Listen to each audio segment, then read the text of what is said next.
It's the hashtag Simply Cyber, COWMUNITY. Here to break the cycle, this is vital more than you and I. Yeah, it's exciting, it don't matter what your title is. You can grab a friend or two or three or four, invite them in. It's the Simply Cyber, bring a good vibe. It's the live with Jerry every morning, having good time. And you know we love to see for you, just gotta go and get it. Yeah, you know we all believe in you, it's time to grow together. It's the Simply Cyber, bring a good vibe. It's the live with Jerry every morning, having good times. And you know we love to see for you, just gotta go and get it. Yeah, you know we all believe in you, it's time to grow together. Dr. Auger is a OG, got that potion, the elixir, got devotion to all those who keep on showing up to witness. Fit the tricks and quips and all the tips to raise your cyber fitness. Switching up the routines, pass it off to James with Cricket. Keep the people smiling, hit that follow, that's a good decision. Every week, today, tomorrow, I encourage y'all to listen. We gon' teach y'all way more than how to protect yourselves from phishing. More like being confident so you can recognize the vision. On a mission, it's official. We gon' get through all these issues. Time for jaw jacking, baby. This is more than a tradition, yeah.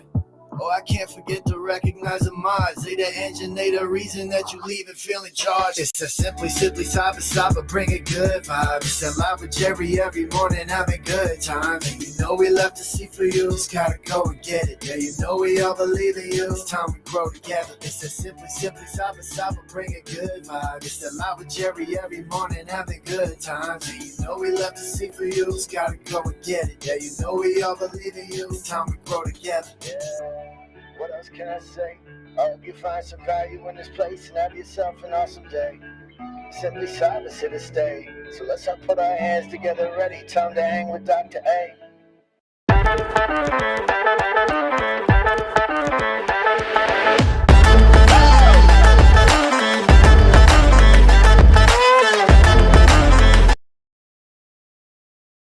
All right, what's up, everybody? Welcome to the party. Today is January 9th. It is Thursday.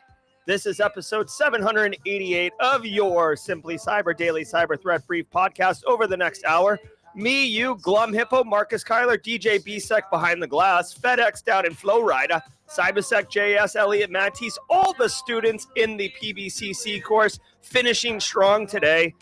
Abamola Akinrele coming in hot with the CPEs. Guys, we're all shredding the top cybersecurity news stories of the day. And I'll be giving my expert opinion and analysis on each of those stories on what it means to you as a practitioner. So how can you use this information to drive cyber risk reduction or potentially interview an incoming CIO to test their capabilities, to understand how to drive threat actors to another victim. Seriously, we don't want to push them somewhere else, but at the end of the day, they're going to go somewhere. So get your barriers up, get your defenses up, get your, set your phasers to stun, and let's lock in and rock and roll. Also, if you are a solo operator, drop a hashtag Team Solo in chat. Basically, you're a one-person shop. We are your virtual colleagues and co-workers you can bounce ideas off of and see what's up. Obviously, don't disclose anything sensitive, obviously. And if you're looking to break into the industry, say hello in chat because you are going to be asked in any interview, how do you stay current? Right here, Daily Cyber Threat Brief, chef's kiss. On top of that, there's great resources, great networking. We do a segment at the top of the hour, 9 a.m. Eastern time every single day, where we do jaw jacking, and it's basically an AMA. So if you got any questions, people looking to break in, we got you covered. You do not have to go alone. There are resources to help you demystify the journey and not make it so confusing. And on top of that, the hashtag Team SC, which is what all of us are supportive and inclusive, and we're here to help. We're here to level each other up. Now, I want you to know, I do not prep or research for any of the stories that are going to be covered in the next hour because, honestly, no one does that, and it would be completely disingenuous and unauthentic for me to do a bunch of research and then appear to be the smartest guy in the room when, did you know in 2007 this obscure thing happened? No, like that ain't real. James O'Quiggin at 35,000 feet. Thank you for the gifted subs, James.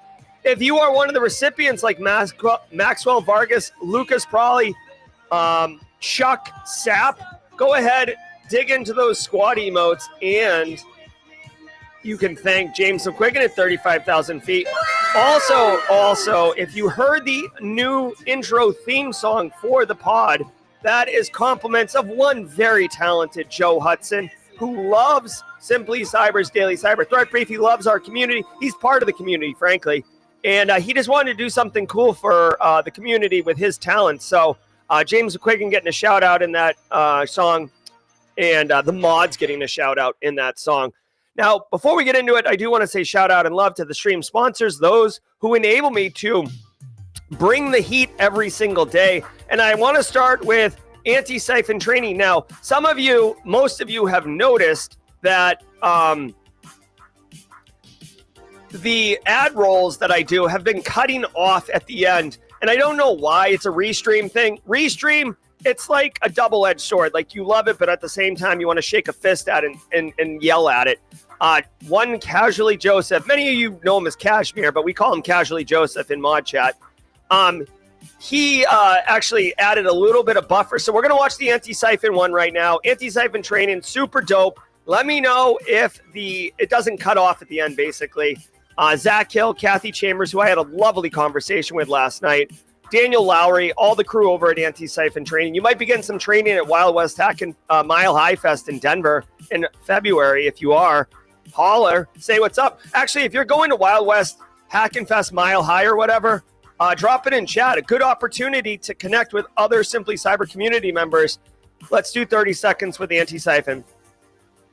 Do you want cutting-edge, high-quality cybersecurity education, regardless of financial position? Check this out. I want to give some love and some praise to Antisyphon Training, powered by Black Hills Information Security. Antisyphon Training is absolutely disrupting the traditional cybersecurity training industry by providing high-quality, cutting-edge education to everyone, regardless of financial position. They bring industry professionals with years and years of experience into the classroom to teach you and anyone else who's interested practical skills that are in demand in the market today. And on top of that, the student experience is amazing, as you and hundreds or thousands in some instances of other students are actively engaging, networking, sharing tips, tricks, and experiences with each other, all live in the classroom. Go to antisyphontraining.com, check out their course calendar to see what courses they have coming up next. You won't regret it. All right. Thank you, Antisyphon Training. And hopefully that cutoff is a little bit better. Let us know in chat. We'll get it dialed in for you. Just like we're getting it all dialed in this early year. It is Thursday, so it's What's Your Meme Thursday. Dan Reardon's going to be bringing the heat at the mid-roll, so stay tuned for that. Always a lot of laughs. Guys, every single episode of the Daily Cyber Threat Brief is worth half a CPE, so say what's up in chat. Grab a screenshot. The chat is right above my head. So all you got to do is say hi. Like Haircut Fish just dropped Antisyphon, John Strand explosions. He could take a screenshot of that, evidence that he was here. It is an instructor-led webinar. If you're looking to classify it, just take the screenshots, file it away, and once a year, count your screenshots, divide by 2, or multiply by 0.5, and you've got CPEs for days. All right. I love it. I love it. I love it. Now, right before we get into it, let's do one more ad roll, and then we're going to drop in directly into EdTech Giant Power School. Says hackers access personal data of students and teachers, just like Matthew Broderick, War Games, 1983. We'll be back in just a hot minute after we hear from Delete Me. So get ready, get your coffee, settle in. It's about to happen. As a person that exists publicly, especially since I share my opinions and hot takes daily, I'm hyper aware of my safety and security, and it's even easier to find personal information about people online these days. All the data is just hanging out there on the internet, and it can have real life consequences. But I recently found a solution, and this service is called Delete Me. Delete Me is a subscription service that removes your personal info from the largest people search databases on the web, and in the process helps prevent ID theft, doxing, phishing scams, stuff like that. And when you sign up, you tell Delete Me what data you want deleted, and they go off and do it. The cool thing is you get a personalized privacy report every month that shows what they deleted, where they found it, etc. It's pretty cool. For me personally, it's like outsourcing your online privacy, which honestly, I don't have time to do that myself or do it well. So for them to handle it is awesome. Take control of your data and keep your private life private by signing up for Delete Me now at the special discount for Simply Cyber listeners. The only way to get 20% off is to go to joindeleteme.com/simplycyber and enter code simplycyber at checkout. That's JOINDELETEME.com. Right. Thank you so much. Delete Me. I do enjoy Delete Me. It does work. And shout out to James McQuiggan at 35,000 feet with the super chat. Thanks for 1788. Thanks to Jerry as I level up my trailer and video editing skills for my YouTube channel. Thanks for making us all better. Checking out his next PBCC cohort, Team SC, presenting at Wild West Hackenfest Mile High. So quick point, if you're going to Wild West Hackenfest Mile High, James McQuiggan is presenting, and he is going to be there in person, and he is awesome. So, if you are going to be there, it'd be great to have a little Simply Cyber meetup. James McQuiggan definitely representing, at a minimum, it's worth high-fiving him. And also, James, thanks for the kind words about the PBCC. We do have 17 students in there this week, day 4. I'm super proud of all the students. They've been crushing it, taking the class seriously, but not in a serious way, right? It's a lot of fun, but everybody's doing their work and making great progress. All right, guys, do me a favor. Sit back, relax. Yeah, so really quick, guys, the Antisyphon one is the only one that we fixed with the buffer out because we didn't want to fix all of them and then have it be a train wreck and then be like wasted effort. So the Antisyphon one was the pilot. It's confirmed that it works and everybody likes it. So now we're going to add that to the rest. All right, sit back, relax, and let's let the cool sounds of the hot news wash over all of us. Oh, wait, hold on. I guess we had another song. Well, we're still going to get into the hot news. Really quick final thing. If today's your first episode, if you are here for the first time, however you found us, a friend, YouTube algorithm pushed it, whatever, welcome to the party, pal. Let us know it's your first time with a hashtag first timer in chat. We have a special sound effect. We have a special emote. We have special things for you first timers, but we don't know you're here. If you're just lurking in the background, don't be shy. We don't bite. We're not mean. We're not trying to call you out and put a spotlight on you like it's a 1980s high school movie, okay? Just say what's up, hashtag first timer, and let us wash over you in an awesome wave. All right, let's get going, y'all. From the CISO series, it's cybersecurity headlines. These are the cybersecurity headlines for Thursday, January 9th, 2025. I'm Rich Straffolino. Power School hacked. The EdTech giant Power School provides cloud-based education software tracking everything from grades and attendance to emergency contacts and lunch money to over 50 million students in the U.S. The company began informing impacted school districts this week that threat actors breached a customer support portal on December 28th using compromised credentials.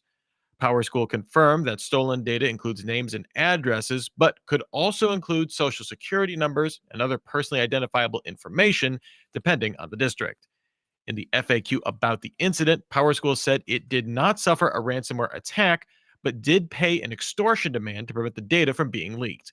The company will offer credit monitoring services for impacted adults and identity protection services for minors. All right. Yeah, I saw that too, Elliot Matisse. So threat actors are now turning into recess bullies, stealing lunch money. What do you got there, kid? You got tuna fish? Give me that. Give me that. Yeah, anyways, this Power School, I never heard of it, but hey, it's worth $5.6 billion because it was acquired by Brain Capital, Batman. Okay, hey, we got a first timer in here. Welcome to the party, pal. Looks like Drebin. Welcome to the party, pal. Welcome to the party, pal. I expect you to give me your lunch money, Batman. Okay, so anyways, being silly. Guys, it's interesting because K through 12 typically gets slapped in the face right away. Because their InfoSec is underfunded, it's pretty poorly managed. Typically, it's at the county level. So you have a bunch of like remote sites, basically, which are the elementary schools, middle schools themselves. It doesn't surprise me that there is some company that provides software as a service to help manage all of the things that these schools are going to have. Like, dude, whatever it is, all schools are going to have lunch, right? And lunch organization. All the schools are going to have staff. All schools are going to have like curriculum and class schedules and students, right? In summer and winter and all these other things. So it's not surprising that this company exists. what's wild is it serves 75% of students in North America. That is staggering.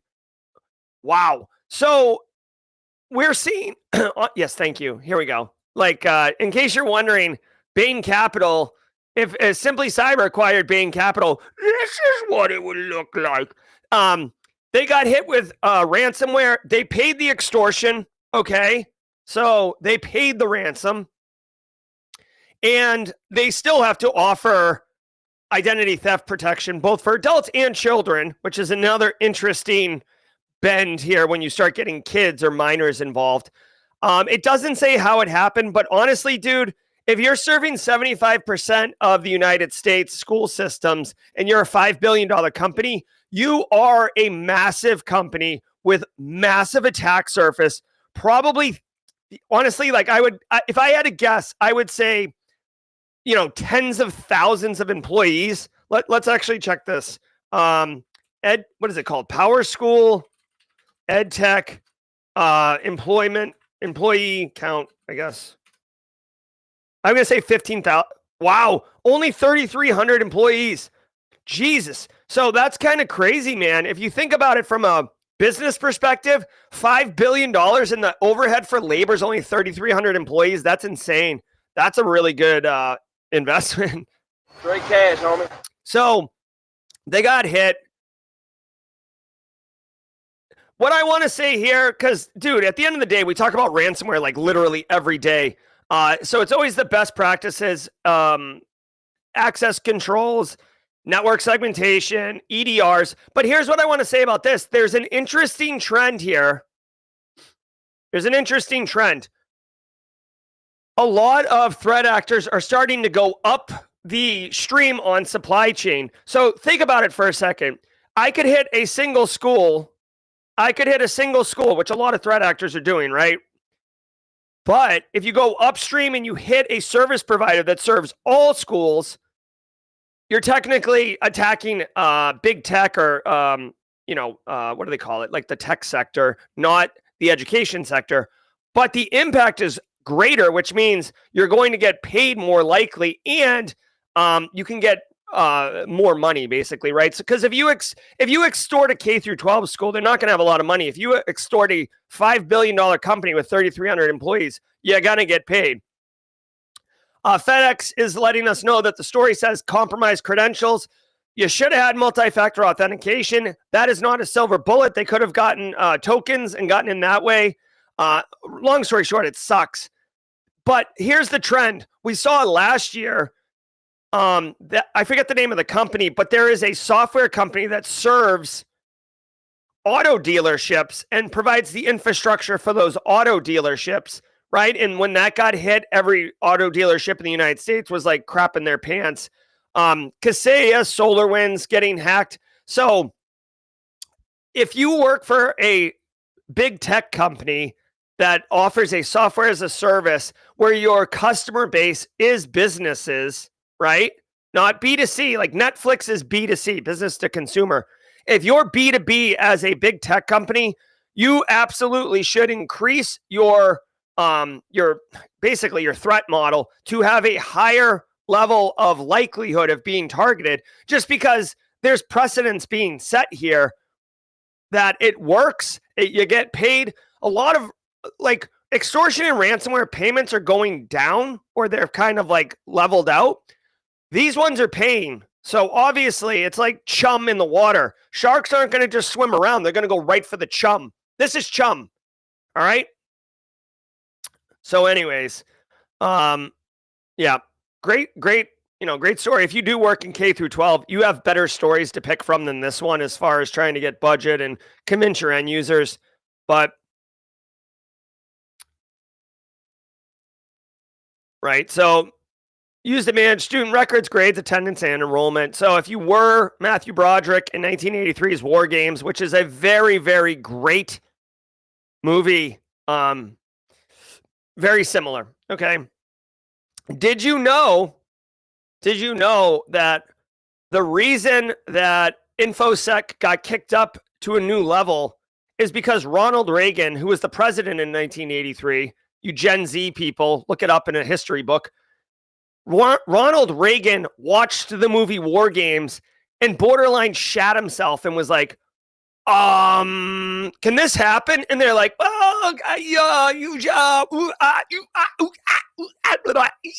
and he's like, all right, let's go. We've got to increase InfoSec immediately. So shout out to Matthew Broderick's and War Games. Lawmakers expected to revive attempts for a new cyber force study. House lawmakers are continuing their research on whether a cyber force should be added to the U.S. military. Representative Morgan Luttrell says an independent assessment is still very warranted. As reported in the record, last year, Luttrell sponsored an amendment to the House version of the annual defense policy bill to require the Pentagon to commission a third-party study on creating a cyber force as a potential seventh military branch that would be dedicated to digital warfare. Yeah. The final bill was signed into law by President Biden last month, but it gave no deadline for the assessment to be submitted to Congress. Luttrell called the lack of a deadline a huge headache, but if the initiative is defeated for the third consecutive year, he hinted he will start speaking to future Vice President Vance. Okay. This isn't a political show. I don't think JD Vance is going to be the champion of a cyber legislation. So here's the deal on this one. We do talk about geopolitical stuff, regulatory things. The idea here is to have a seventh military branch called Cyber Force, which I love the name, right? Like, let's go. Do we have anything in here that would be like appropriate? Maybe that's it. But guys, it's a cool idea, but this isn't like the army where you put boots on the ground and hold a position. Cyberspace is a wild, intense battlefield that we all live in, right? Like when you watch Netflix, you're on the internet, the same internet that Russia's launching denial of service attacks into Ukraine. Like it's one space and it's very hostile. The good news is many of us like end users like Carl, many of us just blissfully bump along, get our buy our Starbucks on our app and then watch our Netflix and chill. Ha! You see what I did there, Gen Z? So we just live blissfully. So they want to have this cyber force, I assume, to weaponize a force so we can attack targets and do deliberate things. Here's the reality. Number one, we already have this capability. It's called the NSA, and that's for offensive ops. Number two, we already have this capability from a defensive perspective. CISA is like America's SecOps and threat intelligence. We have military capabilities within each branch. Josh Mason was a cyber warfare officer in the Air Force. This is a cute idea, okay? But let's talk about Game of Thrones. You're talking about creating a force and then taking power, resources away from existing people. Do you think anyone wants that? Right? It's like, oh, I've got this huge budget. I've got all this capability, but I'm going to give it to you. And now when I want to run an operation, I have to go ask you. Like, in my opinion, of course, I wasn't military. So I know we have a lot of veterans here, a lot of federal people here. So if you got some thoughts about what I'm saying is incorrect or whatever, but like, there's no one's going to be like, oh, please take my power away, like reduce my capabilities. People, I'm not saying that they're control power freaks or whatever, but what I am saying is when you're given a mission to take down whatever or infiltrate wherever as part of your mission, you want to have all the weapons at your disposal that allow you to achieve your objective, right? If you're going to play golf, right, you want to have the driver, the pitching wedge, the putter. You want all those in your golf bag because wherever your golf ball lands, you want to be able to take control and execute on your mission of putting the ball in the hole. If all the drivers go to DJ BSEC and all the putters go to Kimberly Can Fix It, and all you got's a pitching wedge, yes, we've got the wood force, right? DJ BSEC's general over the woods force.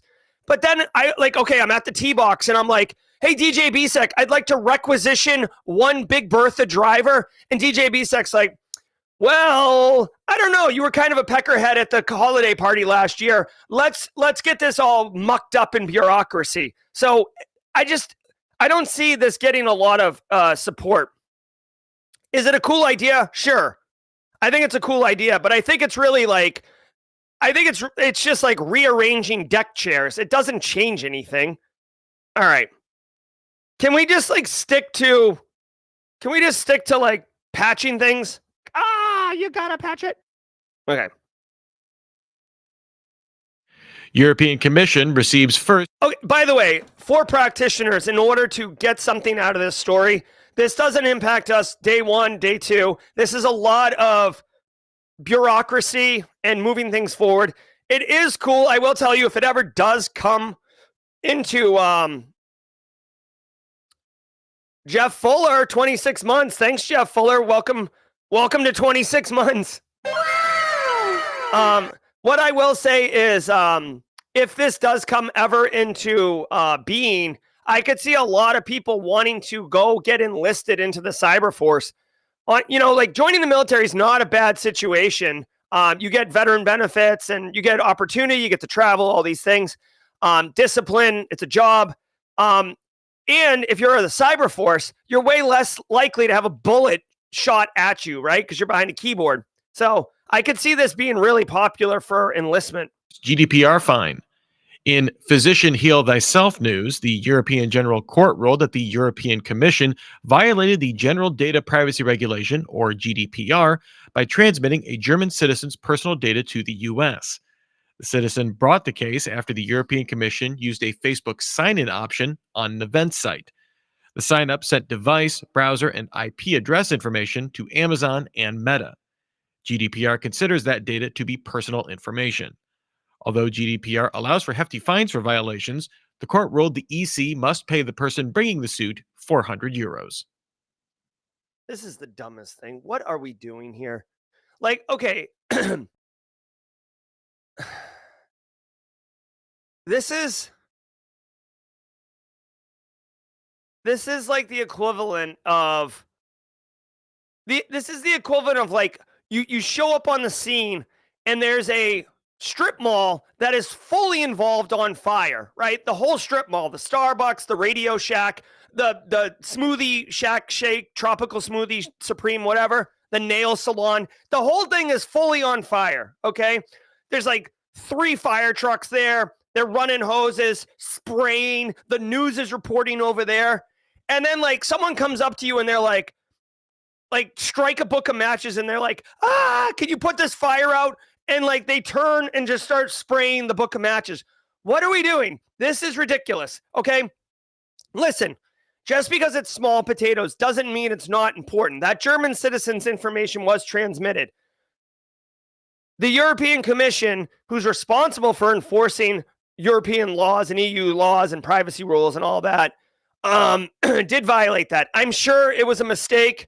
One person, dude, I worked in healthcare for a while. Occasionally, somebody sends a spreadsheet and accidentally sends it to more people than they were supposed to. Or they put everybody on the 2 line instead of the BCC line. Crap happens. This guy got $412 US. They probably spent thousands and thousands of dollars in labor and time adjudicating this thing. This is stupid. I'm sorry. It's not that it's not important. It's not that this German citizen doesn't need 2 years of identity theft protection. It's just, what are we doing? Now, I also want to point out that if you're going to say that, then it's well, then how many? If they had sent 2 citizens, is that okay? If they had sent 10, is that okay? At some point, it's not okay, right? If they had sent 10 million, is that okay? Of course not. So there is I don't know, it's just zero tolerance. TLDR, if you do work in the European market, if you have European customers, people's privacy and information, there are real rules that you have to be aligned with. I personally know, literally, Simply Cyber Academy, which many of you know, I run the media group, which is the pod like this, and I run the a school for GRC learning because GRC Mafia needs a school. I actually had to implement GDPR controls last week. So if you go to Simply Cyber Academy now, there's a huge ugly pop-up that comes up and you can toggle all the things you want. So anyways, like it's a real thing. So be mindful of that. So the piece of information here for practitioners is, again, European Union is very serious about enforcing GDPR, whereas in the United States, HIPAA, for example, which has got some relation to privacy, is kind of like a right? So, all right. Microsoft 365 features abused in PayPal fraud scheme. Fortinet CISO Carl Windsor detailed this phishing campaign after being targeted by it. This saw threat actors register a free Microsoft 365 test domain to use for sending emails to targets. Because these come from an onmicrosoft.com email domain, they generally bypass email security checks. In this campaign, the threat actor sent spoofed PayPal money requests to victims using addresses mentioning a billing department. Clicking on the link and logging into PayPal to view the request actually links the account to the sender, opening the door to an account takeover. Windsor recommended users still use common sense on fishy-looking email addresses, even if they get past basic spam filters. All right, this is this is interesting, and this does this kind of does speak to individuals. Again, I find it is it's a fact. In my experience, you have a way better chance of enforcing best practices, cyber best practices. You also have a higher chance of modifying end user behavior if you have personal, realistic examples that resonate with the individual. Okay. So, as an example, this European Union thing, right? If I said, hey, workforce in Houston, Texas, hey, workforce, we have to be mindful of European regulations around privacy when we're dealing with clients because we could receive a fine if we transmit, for example, a German citizen's information. Like at this point, your workforce is like, what are you talking about? Ugh, right? You're not going to get anything. A story like this, you're like, hey, workforce, if you use PayPal, which many of them do, you could have your PayPal account taken over and your money like stolen. Are you into being robbed? And then they're like, what? Robbed? No, I don't want that. And it's like, yeah, no problem. Let me tell you what's up. This is the benefit of having personalized, real examples. There's so many opportunities to take real stories and personalize them for your workforce, for your end users, to make it resonate and make them learn. Now, a lot of people use Microsoft 365. I was unaware that they have a send money feature with PayPal. I'm sure if you look deep into it, there's some type of Straight cash, homie. There's some type of like, oh, Microsoft wants to implement this PayPal thing. And if you do it, Microsoft gets a little taste every time you do a PayPal thing. I'm sure that's the deal on the back end. The way this works is, do we have a picture of an email? Usually they'll put a picture of an email in here. Is this it?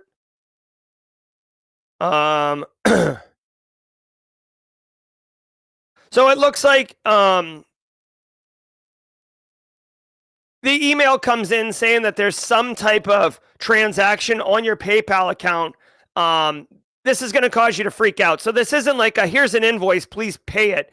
It's more of a, hey, we just saw $300 come out of your PayPal account. Seems fraudulent. Can you do something? This is a classic technique. When you're going to do a phishing email, you're either going to cause someone to panic and freak out, or you're going to entice them to want to jump on it.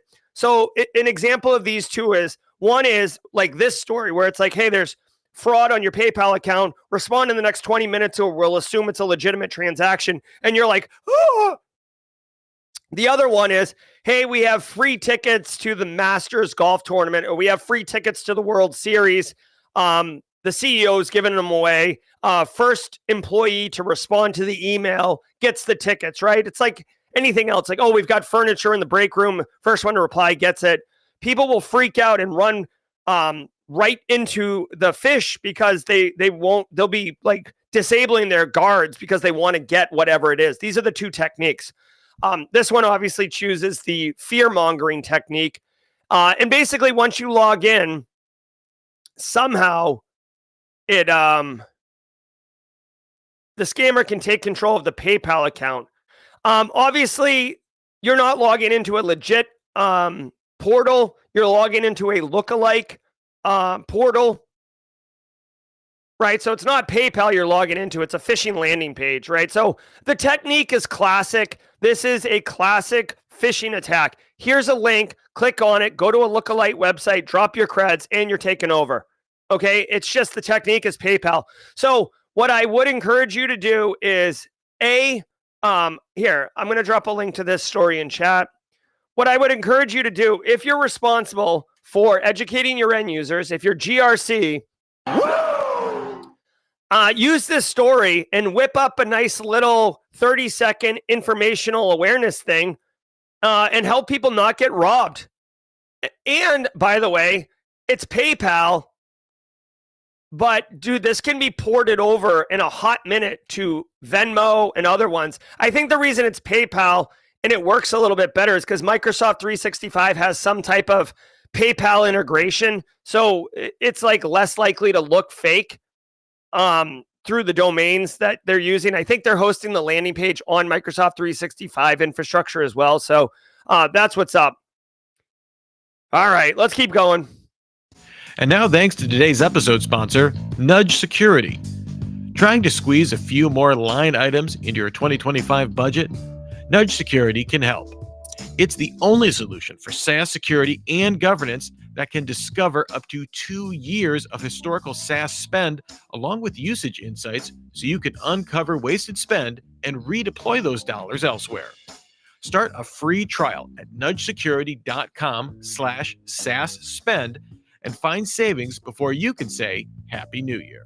All right. That's nudgesecurity.com/SaaS spend.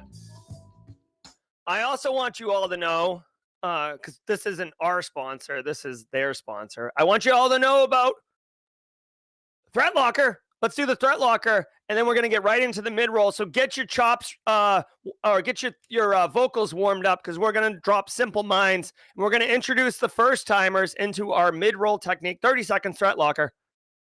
I want to give some love to the Daily Cyber Threat Brief sponsor, Threat Locker. Do zero-day exploits and supply chain attacks keep you up at night? Well, worry no more. You can harden your security with Threat Locker. Worldwide, companies like JetBlue trust Threat Locker to secure their data and keep their business operations flying high. Threat Locker takes a deny-by-default approach to cybersecurity and provides a full audit of every action allowed or blocked for risk management and compliance. Onboarding and operation is fully supported by their US-based Cyber Heroes support team. Get a free 30-day trial and learn more about how Threat Locker can help prevent ransomware and ensure compliance.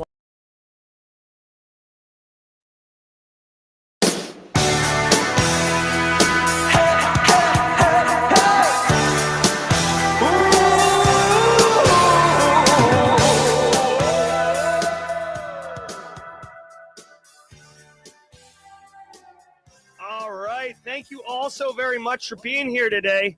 I hope you're having a great show. I certainly am. You guys, I always get mad energy. I think it's the coffee, but if I'm being real, I think it is coming from you. Guys, thank you so very much for being here. Thanks for showing up on the regular. 408 of you gorgeous people. We are doing it every single morning. Share it with a friend. It's all about good times. Shout out to the sponsors, Barricade Cyber, Threat Locker, Delete Me, Antisyphon. It's all about good times, guys. If you're getting value from the stream, hit that like button on YouTube. It goes a long way to basically triggering the YouTube algorithm. I want to say thanks again to Barricade Cyber Solutions for sponsoring the show. Barricade Cyber Solutions. If you guys didn't know, Eric Taylor, the crew, they do wonderful work. Eric is a mod. He actually does the tidbits jaw-jacking on Tuesday. Barricade Cyber Solutions is dedicated to helping businesses from cyber attacks and recover from the damage done. Cyber attacks can cause massive issues for businesses and send dedicated, hardworking business owners into turmoil, but Barricade Cyber Solutions knows how to mitigate the damage done by cyber incidents Check them out at barricadecyber.com. Links in the description below. Thank you, Eric and team. Guys, I wanted to tell you every single day of the week has a special segment, and Thursdays is What's Your Meme Thursday. This is Dan Reardon, a.k.a. the Haircut Fish.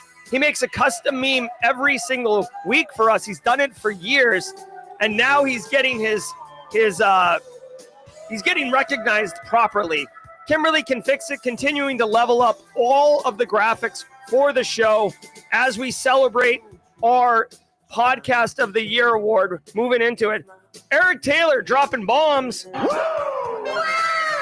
So Barricade Cyber, 50 gifted subs coming at you. So if you're Eric Taylor, 100 gifted subs coming at you. We just become best friends. Yep.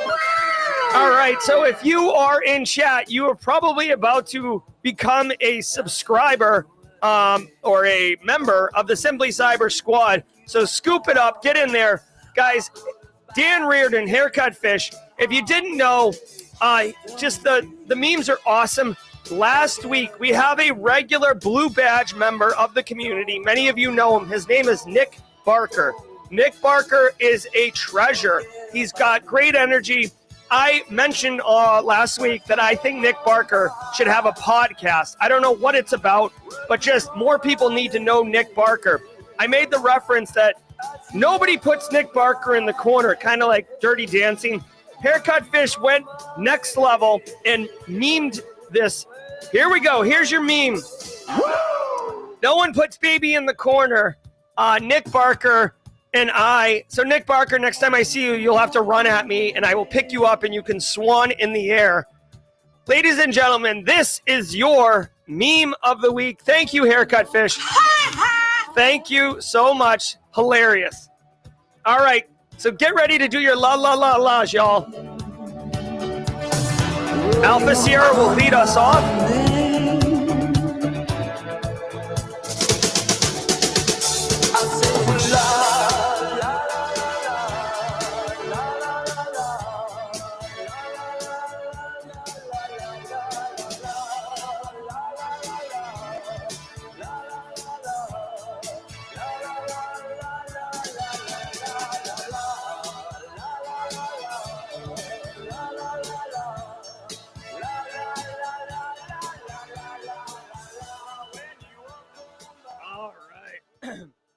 All right, so solid mid-roll.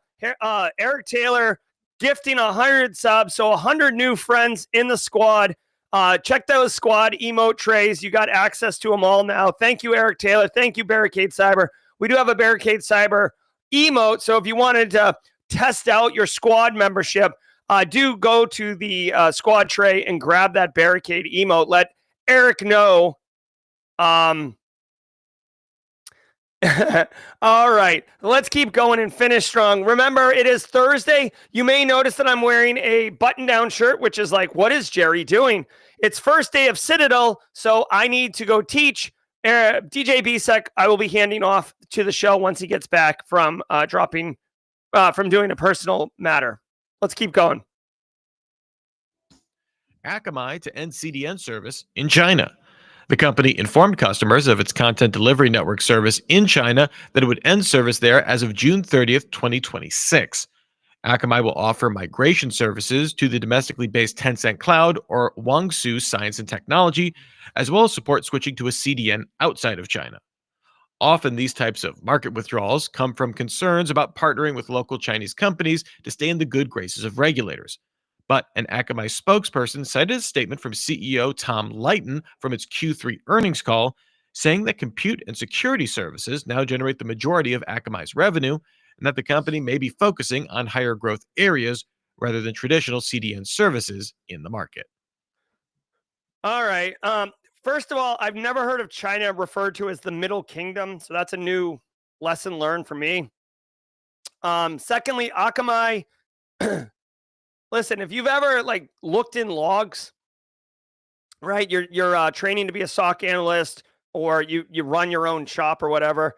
You'll see all sorts of Akamai traffic. Like Akamai is one of those quiet businesses that are always in the background, and they basically run content delivery networks or CDNs. And this is basically, think of CDNs as kind of like what do I want to call this? It's like middleware. It's like, think of CDNs as like way stations all over the highway, except it's the information superhighway.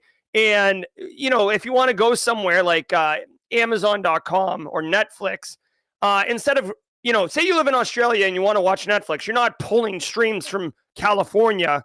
There's CDNs that are kind of like sprinkled about so you can get a quicker, faster, better service, all these things. Anyways, Akamai's decided to end their CDN service in China.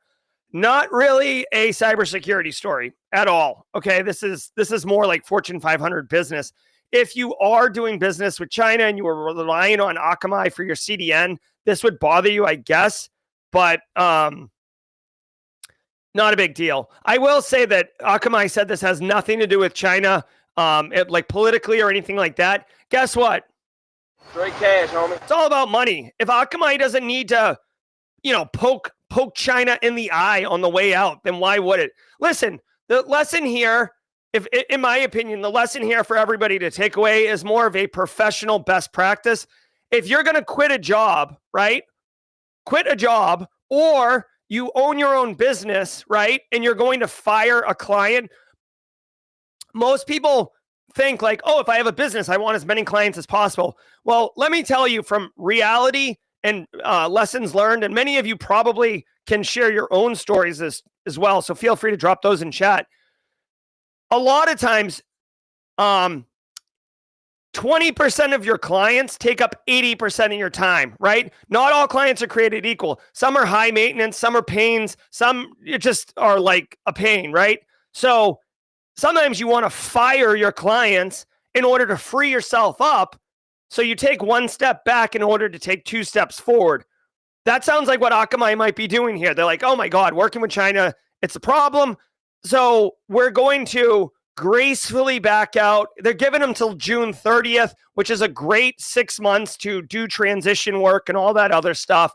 If they ever want to go back into the Chinese market, they haven't pissed anyone off, so it's good to go. Just like if you're going to quit your job, yes, you can go in and you can grab the microphone like half-baked and you can be like, F you, F you, F you, throw a frozen patty at someone. You can do all that. And you can go out like Jerry Maguire and who's coming with me? But guess what? You're burning the bridge and you're not going to be able to go back. Now, sometimes you don't want to go back, right? Sometimes it's toxic and you just don't want to go back.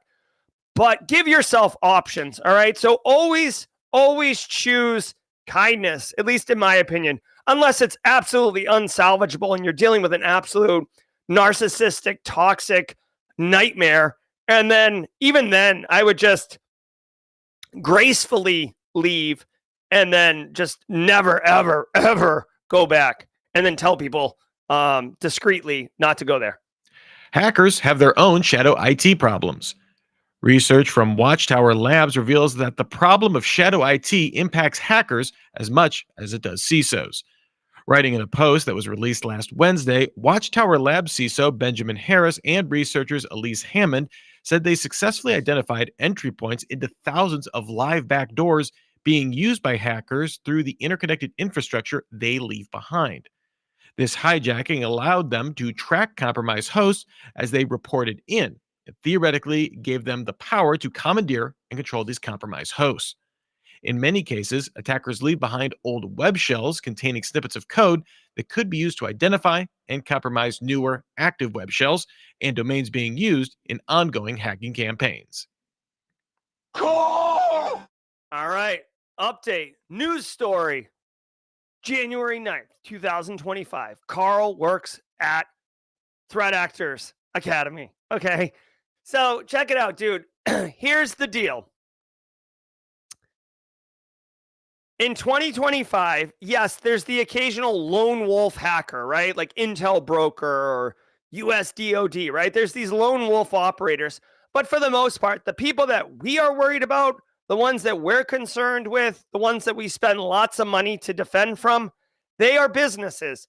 They make a lot of money, okay? Conti Ransomware Group was making lots of money. Black Cat Alfie was making lots of money. It's a business. They call their victims clients, okay? Which is disgusting for many reasons. But at the end of the day, they have multiple people. They have projects, campaigns. They have, infrastructure, software. Like they're a full business, okay? And just like any business, they have IT and cybersecurity challenges, right? A threat actor who's trying to set up a phishing landing page and set up, infrastructure and stuff. Guess what? They still have to log in to systems and set up their infrastructure. Threat actors working on a Windows laptop or a Kali Linux box because they're black hoodie on, they still have to apply patches, right? It's a business. It's just their business is crime. But they suffer all the same challenges that you and I suffer, including shadow IT. So they don't have, basically, I feel like threat actor businesses don't have CIOs, but they have, hey, here's how we're doing business here, get it done. And essentially what's happening is it says shadow IT. I would argue this is not shadow IT. Frankly, this is a legacy software issues. I think they wrote shadow IT more for like sexiness of a headline, or the person who wrote the headline doesn't understand what shadow IT is. Here's the deal. Let me teach you something really quickly, or let me share, right? Some of you in chat definitely know this, so I'm not talking down or whatever. Shadow IT is when workforce introduces technology, hardware or software that is not approved or we're not known about. So 2 examples. One, you bring in a mini router to work and you plug it into your network jack, and then you have like a little wireless cloud that is separate from the corporate network. And you do it so you can have like a little war room in the break room or whatever. But at the end of the day, like that's IT that you're not aware of. Or you're using a hotspot instead of corporate network, so you're not getting access to corporate firewalls and telemetry and IDS and stuff like that. So that's shadow IT hardware. Shadow IT software, you implement a remote access solution on your own workstation so you can log in on the weekends to do work. Sounds great, but huge shadow IT issue. This is not what's happening. What's happening here is threat actors are doing bad stuff, and then they're just moving on to the next victim. They're not cleaning up after themselves. This is called basically legacy tech or not sunsetting. In the world of information security and frankly IT, there is project planning, project execution, implementation. Then you have this long operation and maintenance phase, O&M it's called.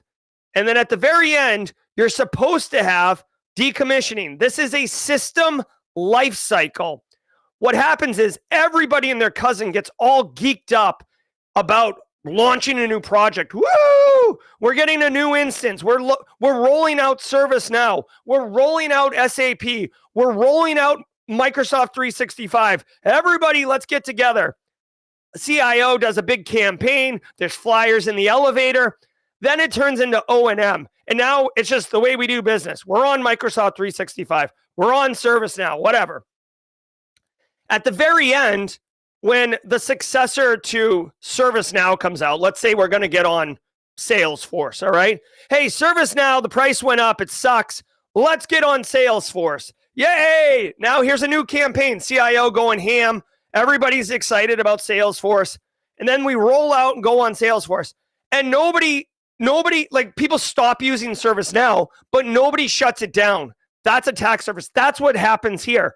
They have all these backdoors, the C2, this infrastructure, these compromises, and then they just move on and they don't clean it up. And in this instance, yes, it's providing backdoors and stuff for other threat actors, which is not good. But ultimately, law enforcement and the powers that be are able to follow the trail. It's basically leaving a bunch of evidence at a crime scene, and it allows them to do attribution and figure out TTPs and stuff.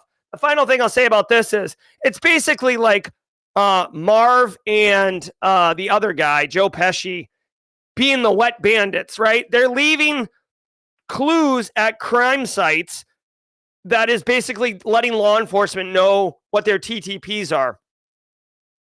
Okay. The TLDR, honestly, the TLDR for you as a practitioner is not about threat actors leaving shadow IT or quote unquote shadow IT. What you should be doing is when somebody brings up at work, we're going to do a new project, we're going to deploy a new technology, the question you should ask is 2 questions. And everybody's going to think you're Debbie Downer and a wet blanket. But number 1, what are we going to do with the existing solution? What's the plan for decommission? Number 2, on this life cycle, are we going to account for decommissioning? Like, make sure that it's part of it. Because sometimes it's like a temporary Band-Aid solution. Sometimes it's a long-term solution. Ivanti issues warning of new Connect Secure flaw. According to Ivanti, hackers have exploited a Connect Secure remote code execution vulnerability that installs malware on its appliances. This is after the Ivanti Integrity Checker tool, or ICT, detected malicious activity on customers' Ivanti appliances, and a subsequent investigation confirmed that threat actors were actively exploiting a CVE-numbered vulnerability as a 0-day. While the flaw impacts all 3 products, Ivanti Connect Secure, Ivanti Policy Secure, and Ivanti Neurons for ZTA gateways, Ivanti says they have only exploited it on Ivanti Secure Connect appliances. Ivanti has rushed out security patches for Connect Secure, which are resolved in firmware version 22.7R2.5. A link to the Ivanti report with CVE numbers and version numbers of the impacted and non-impacted versions is available in the show notes of this episode. All right. Hey, really quickly, James Voshell, he didn't put hashtag first timer in chat, but he did say he just found us. So James Voshell, welcome to the party, pal. Welcome to the party, pal. Okay, guys, Ivanti is quickly turning into the late 2024, early 2025, like QNAP or Zixel. Ivanti, good solution. I've worked in environments where they've deployed it. But dude, this Secure Connect, this policy orchestrator, they got 0 days, 4 days coming out of the woodwork. If you're running Ivanti, you gotta patch it. You probably are well aware of how to organize and patch Ivanti, because literally the end of last summer, there was threat actors were kicking mud holes in Ivanti. There was the VPN 0-day exploit, so your internet-facing VPN that was getting punched through. This one sounds not good either. Again, like everything else, hold on. This is unbuttoned. Like everything else, I would say. Did we just become best friends? Yep. Ooh, John V with a super chat. Did we just become best friends? Yep. Thanks, John V. John V says, thanks to you and the behind-the-scenes crew that make this all happen. Such great value and gift back to the cyber community. I've grown so much because of content and group here, including my career growth. Heck yeah. I came in like a wrecking ball.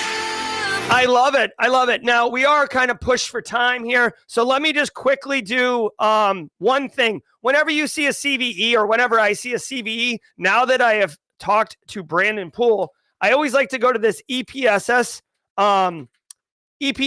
API and oh my gosh. And DJ BSEC has an app for that. But really quickly, this is using the API call, and you can see here, this is the CVE that they're talking about is the 0-day, right? That's the CVE ID right there. And then it's got a percentage of, looks like 0.8%. Oh no, that's the EPSS score. Dude, this one has an 82% chance. That is disgusting. Okay, so listen, really quickly, based on this information, if you're running this Ivanti and you have this vulnerability in your environment, you have an 82% chance of getting exploited in the next 30 days, which if you're not picking up what I'm putting down, that means you absolutely need to prioritize. You gotta patch it. Okay, so seriously, if you're running Ivanti, definitely, go talk to your IT counterparts. Let them know that this is a problem. Now, it's a very specific part of Ivanti. It's the Ivanti Connect Secure prior to 22.7R2.5 version. So you can be running Ivanti and not be in the scope of this one. But with an EPSS score of 82%, To me, that is a red hot priority and one that you absolutely need to address today. Okay. We're at 8:58. I'm actually going to turn this over to DJ Bisek to finish the last story. So DJ Bisek, if you can, UN Aviation Agency here, I'll play the story and then bring you on. Really, really quick. I want to remind everybody today at 4:30, Brandon Poole's coming back on. Brandon Poole, same guy who introduced us to EPSS. He said last week 2 weeks ago, you're doing vulnerability management wrong. He's coming back to knock sacred cows over again. You're doing digital forensics and incident response wrong. He's going to blow your mind. You're definitely going to want to check it out. Also, I'm very excited. We have a new pod launching for the, hold on. I forgot to tell the mods this. Kimberly knows, but we are doing a new, so Simply Cyber Media Group Q1 podcasts are starting to launch. We've got Simply Defensive next week, the 13th. But today, we have a brand new pod for you. This is season 2, because they did season 1 on their own. Season 2 of Cybersecurity Mentors. This is a Simply Cyber Media Group new podcast. It's going to be every Thursday at 9:30 a.m. for this quarter. And it is John Hoyt, who's a CISO, and Steve Higarita, who is a senior SOC manager. These guys got deep, deep knowledge. They're going to be showing up a lot more within the community. I hope you're excited. I certainly am. We've got a great slate of content for you in Q1 2025 with the Simply Cyber Media Group. All right, guys, I'm going to play the story and then bring on DJ Bisek, and then I got to go teach at the Citadel. ICAO and Green Bay follow-ups. 2 quick follow-ups from yesterday. The UN's International Civil Aviation Organization, or ICAO, confirmed it suffered a data breach, with threat actors stealing 42,000 records from its recruitment database. It said yesterday that it was investigating reports of a breach. The data stolen includes names, email addresses, dates of birth, and employment history, but did not impact any financial information or passwords. No other systems were impacted. And to follow up on the payment skimmer installed on the Green Bay Packers online store, the team informed Maine's Attorney General that 8,514 people were impacted by the skimmer, including 16 people in Maine. Victims were informed on January 6th and offered 3 years of credit monitoring. All right. And with his hot take analysis on this story and more, DJ Bisek. All right. Everybody hear me? Hopefully. Let me do this. All right. We all heard about this yesterday.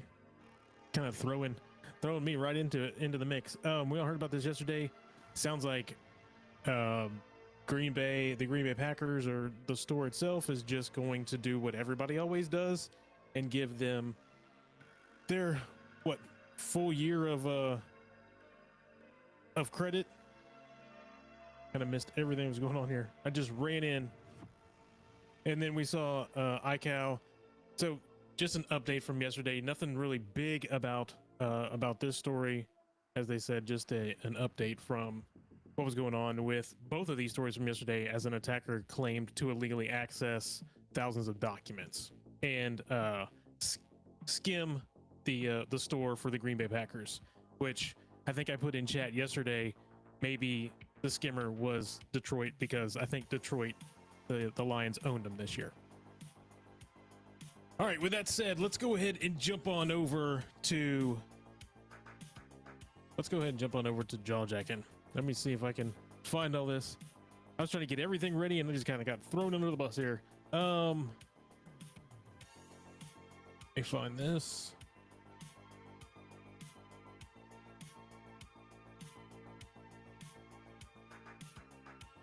That's the wrong one. I'm trying to find my right screen here. We may have to do some OBS fixing here, because everything was set up for something else. All right, let me find the jawjacking intro, and let's jump into that. Ever wonder what it takes to break into cybersecurity? Join us every weekday for Jawjacking, where industry experts answer your burning questions about the cybersecurity field. Live, unfiltered, and totally free. Let's level up together. It's time for some Jawjacking.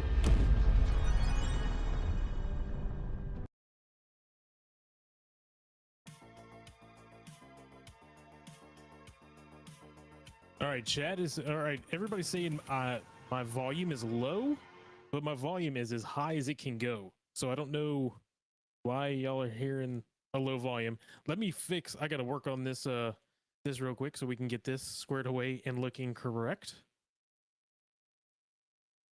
Put this in place that way everybody can see chat. We still have chat up on the right side. There we go. All right, now I'm kind of back to where I was. All right, y'all are saying chat is low.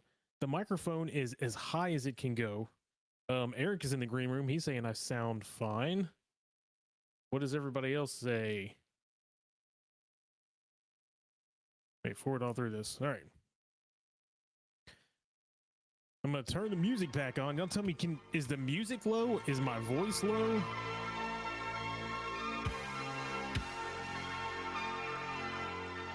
So it may be a difference between just how loud Jerry has things versus how loud I have things. Let me mess with some settings here and see. This always ends up being something with Restream, man. Like every stream I do is fine except for when I come on to Restream. Restream always likes to make everything sound way lower than what it is. In fact, let me see if I can. Now, is that any better? I cranked up Restream way high.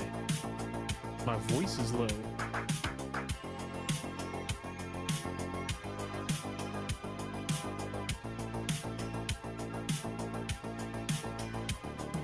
Well, if my voice is low, then it's probably going to be that the music. Let me do this. Let me turn the music off because my voice is as loud as it can get. And there isn't anything else I can do to bring my voice any louder than turning up Restream as loud as it will go. So let me see. Y'all tell me what. I feel like I'm in a. I feel like I'm being pranked. Like, oh no, your voice is low when it's like really high. So I'm gonna crank the mic gain all the way up to like 30. Now is it louder? Y'all tell me, is it louder? Is it too loud?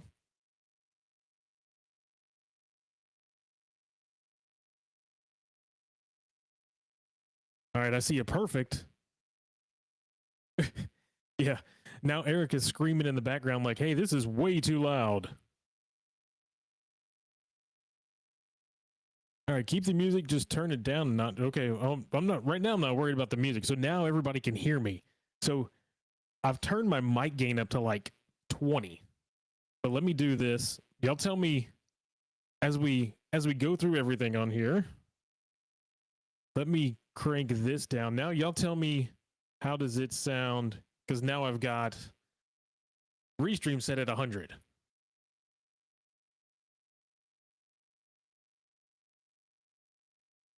So is it better now? Yeah, Eric's saying he's having to turn his headset down. His ears are bleeding now.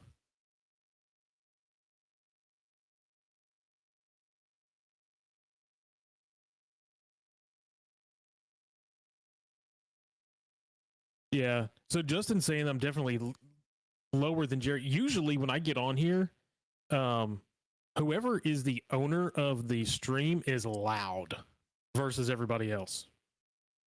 So that being said, this stream also has a whole bunch of different, some things are low and some things are high. So you can crank it up high and it'll blow your speakers. And then you go to turn it down and you can't hear the person. So let's see. Yeah. It was like camera 1 or camera 2. Which one's better? All right, y'all go ahead and put in chat. Put your questions in chat. We'll get ahead and answer these. And I'll suffer through or fight through my ears bleeding for as loud as it is for me.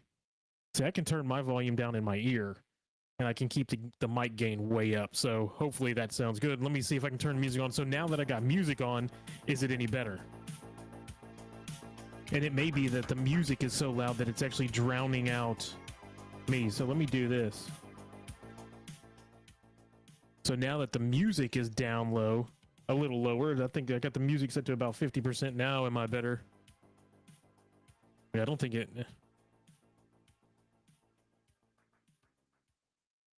Yeah, does it sound bad on y'all's end now? Like, do I sound like I'm clipping? Yeah, see, now James Randall saying I'm clipping. Yeah, I'm like, it's so high.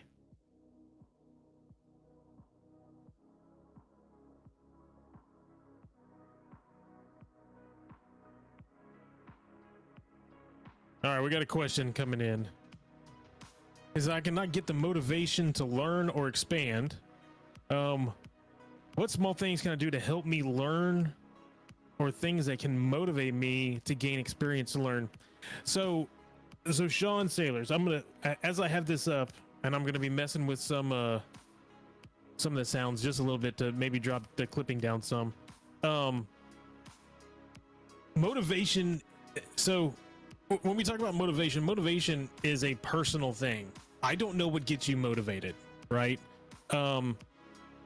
I would say that every year, by the end of the year, I become, which I'm sure a lot of people do, I become unmotivated, right? What ends up motivating me is that I find new technologies, new things that I can do, new instances of, you know, something in security that maybe I can put in place or something along those lines, which then allows me to learn that new technology.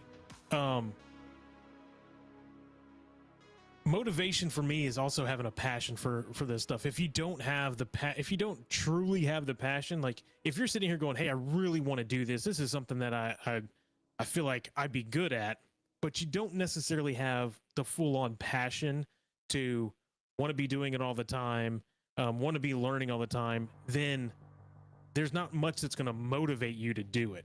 Of course, everybody always says money is a motivator. So if a job comes out that you're going to be able to get more money, then you're going to be motivated to do better, to make to learn more, to make more money. But in the end, motivation and the want or the will to learn something is personal, right? It's all about what you want to do. Do you want to learn this? Do you want to move to the next level? That's the motivation that's there. You could also, and Sean, you may be dealing with what we all deal with, and that's burnout. You get to the point to where you're so burnt out, you're done with it. And I'm like, hey, I don't want to learn anything. I don't want to do anything. I want to sit on the couch. I just want to watch TV and veg out and stop thinking about everything. And you know what? A lot of the times that's good to be able to reset.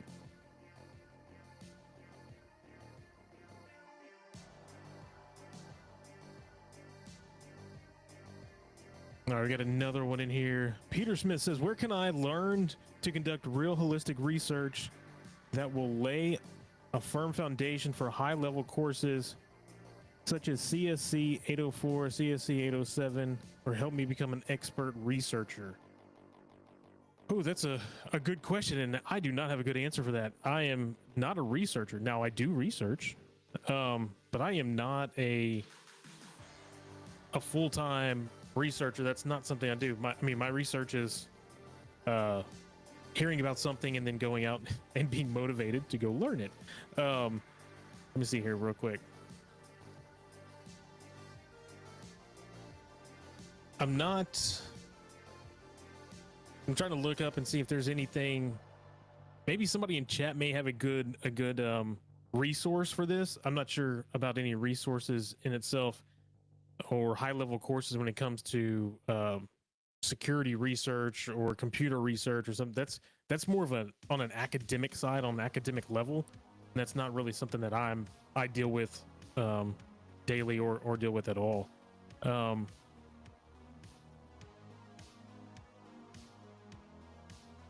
Going back to the previous question, we've got William in here says, Try Hack Me helps me when I'm unmotivated because it's bite-sized gamified learning. That's true too. It's always good to have a platform where you can jump in on a platform and be able to look at something that you don't deal with on a day-to-day basis. So that ends up being a motivator. If you're always doing blue team, then you turn around and do red team, or you do something on the red team side.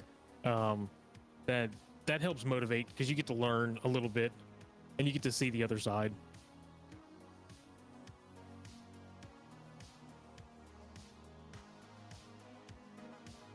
Just kind of scanning through here to see if there are any questions. Doesn't seem like we had a lot. John V's putting some in here. Research, Corsair course works on research. I read award-winning. See, master's research, NVIDIA paper. There you go. There's something there. So they're saying John V is saying that Corsair has some good work for research in itself. Like I said, as it pertains to computer science and computer research or the academic side of this stuff, that's not my forte.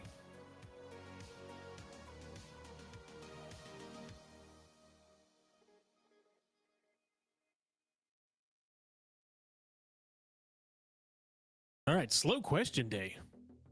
Now that we're oh, let's see. I think Eric's saying he's pinned some. Let me get that one on here. We read that one. Is so Jazzy J says Avante similar to Tenable? I'm gonna be honest with you. I have never used nor looked at Avante in any way, shape, or form. Let me pull it up real quick. From my understanding, it's kind of like that. Let me see.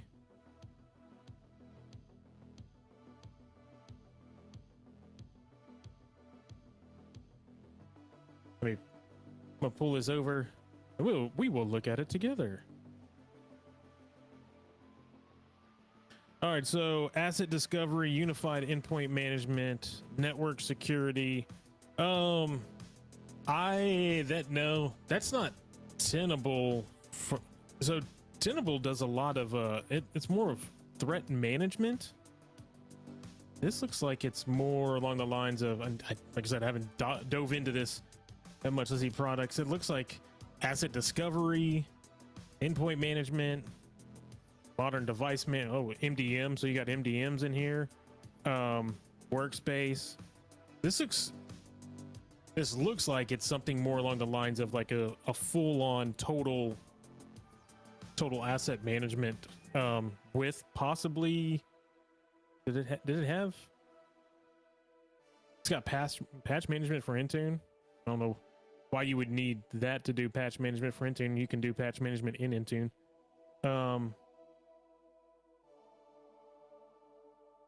Yeah, I think they may be similar in some way, shape, or form, but they are not. They're not the same thing.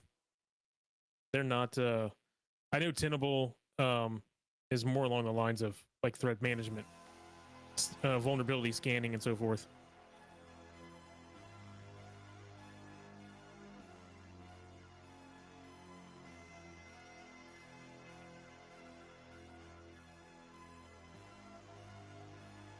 All right, I'm scrolling through it, and Eric's putting stuff in here, but yeah, Computer Geek is saying Avante is an MDM. It looks like it does have MDM as part of it. And they're saying, yeah, Age is saying that Avante is more like a service desk. It looks like it's an all-inclusive type of thing.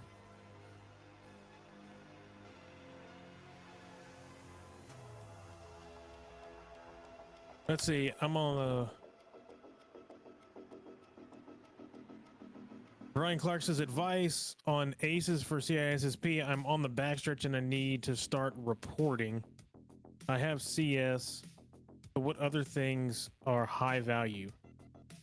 I'm assuming you're asking like what do you need to do to be able to take the test, pass the test, and so forth.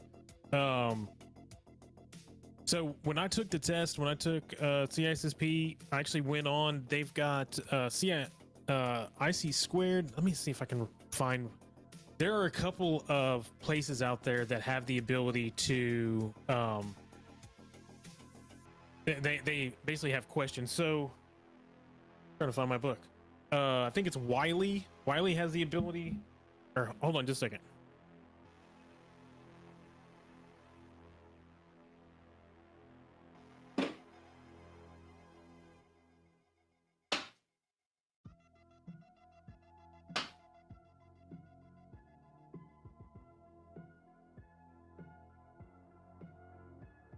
All right, so ISC 2, this book, this has, let me bring it up. So that one has official practice tests in there. I think there's 8 of them in there. You can do that digitally.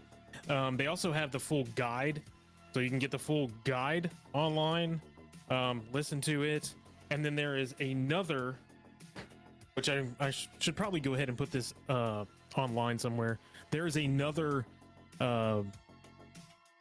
website that has good questions, good practice test. What I would say, here's what I did. Find a group of people that are going through the test and wanting to pass a test together. Study together, number one, because they will know things that you don't know. CISSP is so vast in what you have to know.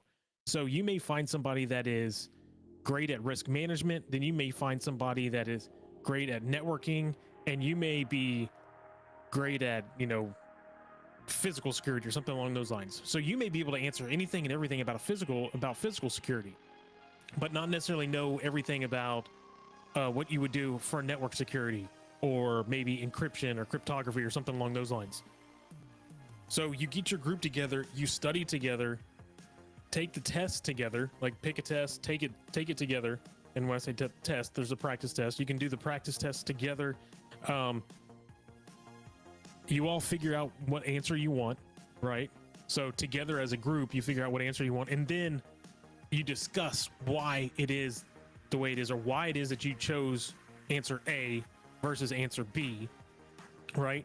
And then if you got it right, great. And if you didn't, then the whole group in themselves, within the whole group, everybody discusses why they thought it was A and why the test thinks it's B. And you kind of go through so you can gain that knowledge and understand where everything's at. That's what I did. I did that for, I think, 2 months, 30 days, 45 days, and then went and took the test. But I would also say this: if you are pushing forward to do CISSP, don't just say, because I did this too, don't just say, hey, this is something I'm going to do, right? And then never sign up for the test, because if you never sign up for the test, you'll never go take the test. So sign up for the test, give yourself a date of hey, I've got to go take it this day, and that will make you go study. All right, let me scroll back up. I hope that answers the question. I hope that made sense. Not sure if that's exactly what you were asking. Let's see what. All right, this says, where do you get into vulnerability scanning and management, Linux and Windows? If you're asking about a job in itself, like where would you get into it? You know who would be a great person to ask? Old Casually Joseph. He's Mr. Vulnerability Scanning and Management. Patch Management Joseph. So when it comes to vulnerability scanning and management, whether it's on Linux or whether it's on Windows, most of the time you're going to have some type of service in the background running, or you're going to have something within your environment that's going to run and scan all of your devices. That's going to scan all of your devices within your environment, and then it's going to come back and say, hey, the update on this machine is from December 2024, and we're now in January 2024, and in January 2024 all of these specific vulnerabilities were put out for this specific device. Maybe it's a Dell computer, for this Dell computer running this Dell firmware running Windows 10. And here's all the updates that need to be pushed forward, and then they push that forward. That's basically what vulnerability scanning and vulnerability management is. How to get into it? I mean, that's just something, if you're working within a company now and you're in security, that should be something that you should be doing. It's not something you get into, it's something that you should be doing.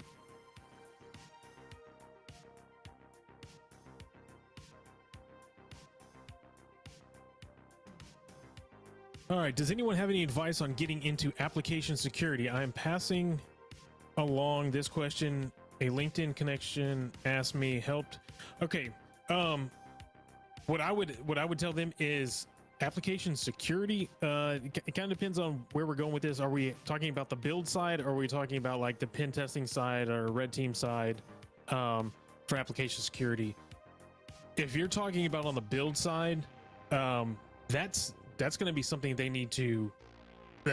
They have to build that into themselves, right? When they're building a application, they have to have in themselves. They've got to be able to. They need to learn how to build or how to code or how to develop securely, and the only way to do that is to learn. If we're talking about actually pen testing the application and so forth, I would send them to Tyler Ramsey. He does, and he's been doing it for I think every single night as of January 1st. But what he does is he actually goes on Try Hack Me or Hack the Box, and he is a pen tester. He does pen testing for applications, for web apps, and so forth. So he would be a great person to talk to about that, or to connect to about that. That is to me, in my mind, that is a great field to get into: application security, pen testing, applications, secure code, API securities. Because everybody now is going to clouds with APIs and so forth. There's a lot of stuff in there. Trying to fire through these. We got about 5 minutes left. Should I leave off my BS in cybersecurity and some certs from my resume when I am applying to help desk jobs? I have been reading conflicting advice on this.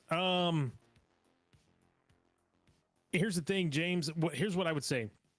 I would say having a BS in cybersecurity with some certifications is not something I would leave off of my resume.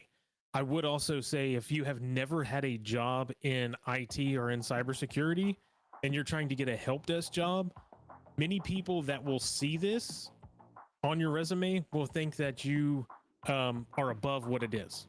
That doesn't mean that you are, right?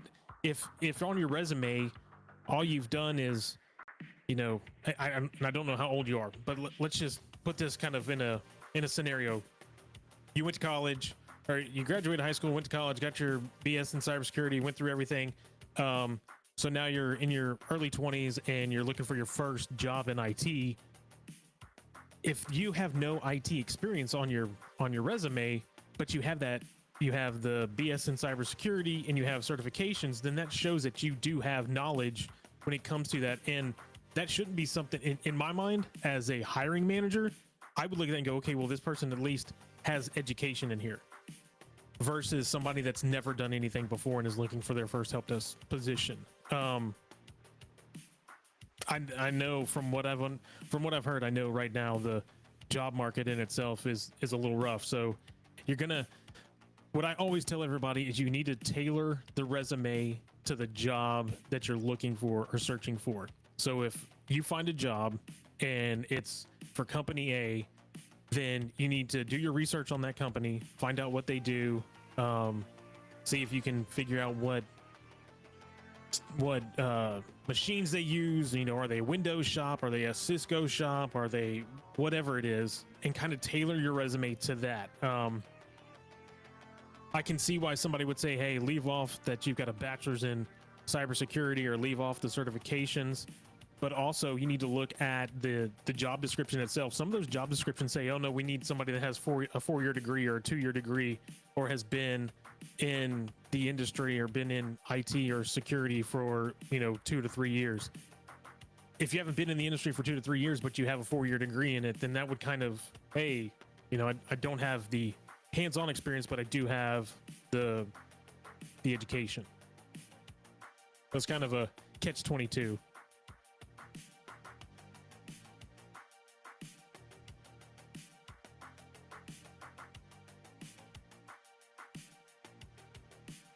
All right, I'm going through what Eric has pinned in here. Got BS. All right, I'm gonna fly through these because I do got something I've got to jump on at I guess 9:30 Eastern.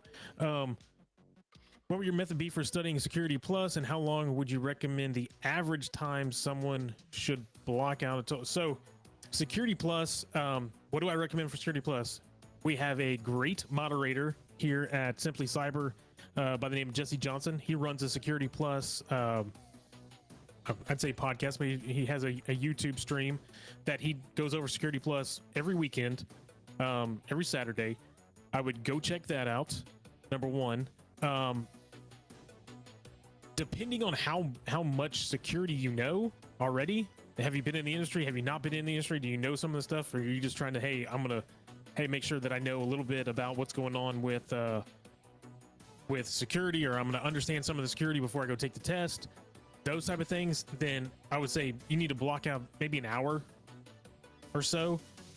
There's Sec Plus is one that, to me, everything in Sec Plus is something that you should know, you should understand, right?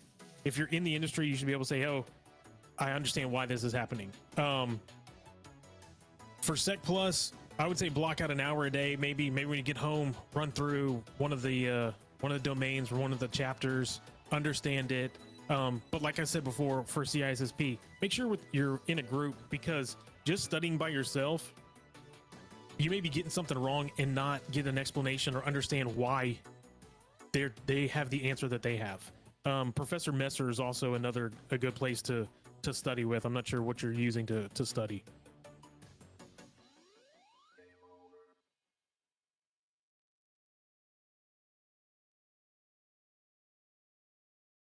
James is saying, should I sell my crypto and pay for an MS in cybersecurity if I cannot get a help desk job with my certs? And I do not give financial advice, so I would not say sell or don't sell. I have nothing to do with crypto. But like I said before, when you're going to look for the job, you need to tailor your resume towards that job.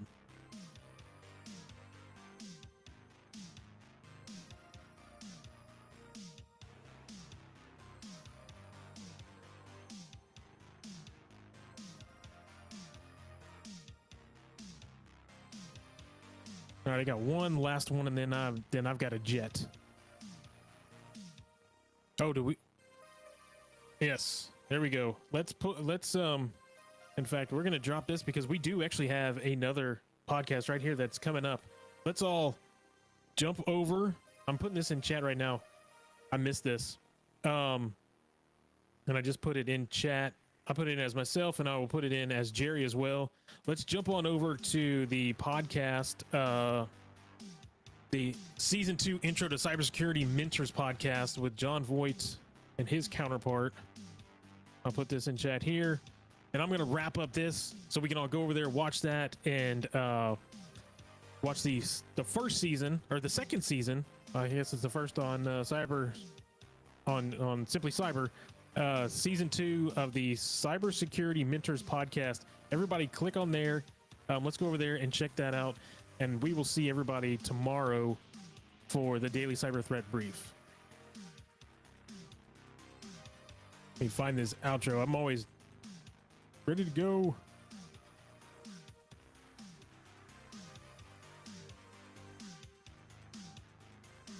All right, everybody. Everybody have a good day, and I will see you tomorrow. And as always, stay secure.